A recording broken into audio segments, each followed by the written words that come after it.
Feature Sailor Boyd here to give you basically the lowdown on my MEPS experience if you're thinking about joining or anything like that. Yeah, okay, like I said earlier, I am Feature Sailor Boyd. I'm from NRS Marshall in Texas. My ship date is 2015-08-11. My rate is now a PS, but when I enlisted or swore in, my rate was an MM. And my A school is in Meridian, Mississippi. Okay, day one of MEPS, most people have to go take their ASVAB. I didn't have to do that. I had a really different MEPS experience than most people. I didn't have to take the ASVAB because I had took it with my school a year before. I think ASVAB, you can have it for like up to 3 years. I think the score still stands. And yeah, I had a pretty decent score. I made a 64. At the time that I took it, I didn't know that I wanted to enlist, so I was just like, they made the entire 11th grade do it, so we all had to do it, and made a 64. That was without studying and without knowing that I wanted to enlist in the military. So I just kind of took it, tried, did what I could do on it. Yeah, so I didn't have to take the ASVAB, so I went straight to the hotel. And the hotel is really nice. They have a lounge there. They have video games. They have TVs and DVDs. I was at MEP Shreveport, so it's in Shreveport, Louisiana. I'm from East Texas though, so we did have to cross the state border, but it's only like 45 minutes out from where I am. I live in deep East Texas, so yeah. Um, yeah, so we had to stay at the hotel. I had a roommate. Her name was Flores. That's her last name.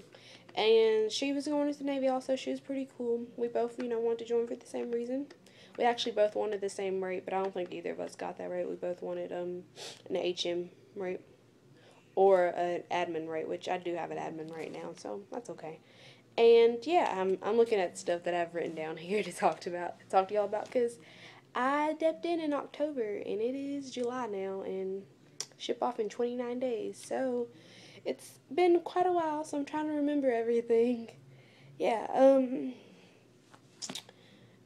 so stayed at the hotel with her, really bonded with her, and there's shippers and people who are trying to enlist. That y'all are going to be at MEPS at the same time, and there were shippers there. Asked a lot from them, asked a lot about their enlisting process, da da da, and me and Flores were the only two girls there that night because I guess no one came that night, and we were both still seniors in high school, and yeah, everyone was so interested. Why we chose Navy. The two only girls there. Why did we choose Navy? I think it's because the Navy's new redefined. Um, they're redefined. They're really big on women wanting to join, and so and they have and for men too. The core values of the Navy are awesome as hell. Honor, courage, commitment. What could you want more out of a military branch? Somebody that's about to serve. For you. Honor, courage, commitment. Those three things, live by it, study them. And yeah, so it was really cool with everybody that night. And yeah, wait, I'm wrong. There is another girl there. She was going into the Army, but we didn't see a lot of her because I don't think she ended up swearing in because she got caught fraternizing. Do not do that at MEPS. Do not fraternize. Please don't. There will be some shippers who try, but those are the shippers who really don't care about their jobs. So, yeah. Don't fraternize. Um, yeah, so we went to sleep. I think she had her own room anyway, because there was three of us, so me and Flores were roommates. She had her own room. So, yeah. And yeah, so we went to sleep that night. Go to sleep, but try to go to sleep before, 12, 11:30. Me, I don't require that as much sleep. So I went to sleep around, like I said, 12 or 11:30. So when I said 12 or 11:30, that was my schedule. But if you require a complete 8 hours of sleep, go to bed at 9:30 or 10, because that you will be getting a wake up call at 5:30, especially if you're a girl and you're not able just to hop up out of bed. You know what I mean? And yeah, so, but I'm glad I set my alarm because that morning, they didn't call us. So I'm glad I set my alarm, and yeah, and we went to eat breakfast, and then the shuttle came and picked us up. For breakfast, I had a yogurt and a piece of fruit, and no, that was pretty much it. I didn't have any protein that morning. I had protein that night. I wouldn't suggest eating a lot of protein that morning because I'm not sure if it's true, but I've heard that if you go with a lot of protein in your system, they could think something's wrong with your kidney. I don't eat heavy in the morning anyway. I didn't know that at the time, that, the whole protein and kidney thing, but I just don't eat heavy, especially not at 6 o'clock in the morning. So yeah, eat breakfast. Make sure you do eat it though, because the lunch there is not, you know, is not all that great. And yeah, it was a lot of hurry up and wait. When we first got there, everybody's do this, do that. You're gonna go through metal detector, take everything out, put all your stuff in this room, all the everything you came your overnight bag. And it's a lot of hurry up and wait. If you're trying to join the military or you're in the military, you've heard that before, hurry up and wait. And yeah, there's eyes, ears, blood, urinalysis, if you're going into the Navy, there's depth perception. Although my eyesight is not the best, you will be able to take it with your glasses on or contacts, because, in boot camp or in the Navy, they're not going to say, hey, if you can't wear your glasses, da da da.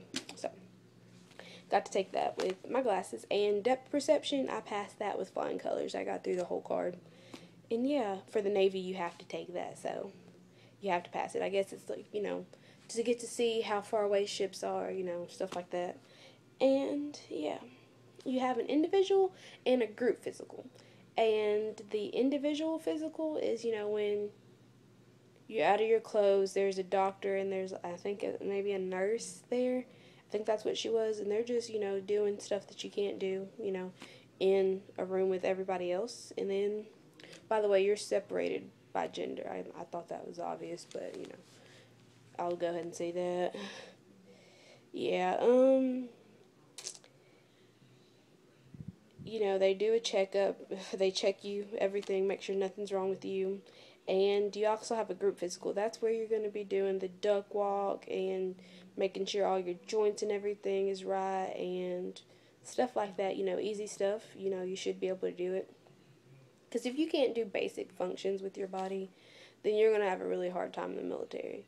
And the point of the military is getting somebody in that's not going to require as much attention and not as much, babysitting because of something, If you can't make a simple function, then do a simple function with your body, then, you could get disqualified from trying to join because of that. And, yeah, it was a really fun day. But halfway through the day, I had to go on consult because my back couldn't touch the wall completely straight because I have a bigger, I'm bigger down, in my butt area. So I couldn't touch with my back completely straight. I might have a little small symptom of lordosis. I'm not sure. I don't know if it's just because I have a big butt or if I have lordosis. But yeah, had to go on consult.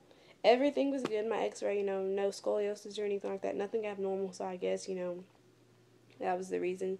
But she wanted to be sure, so she sent me to a consult. That took the entire rest of the day. When I came back, by the way, they don't pick you right up when they say they're going to pick you up, so make sure you call, have your phone on you. I was using the hospital's phone. I didn't bring my phone with me.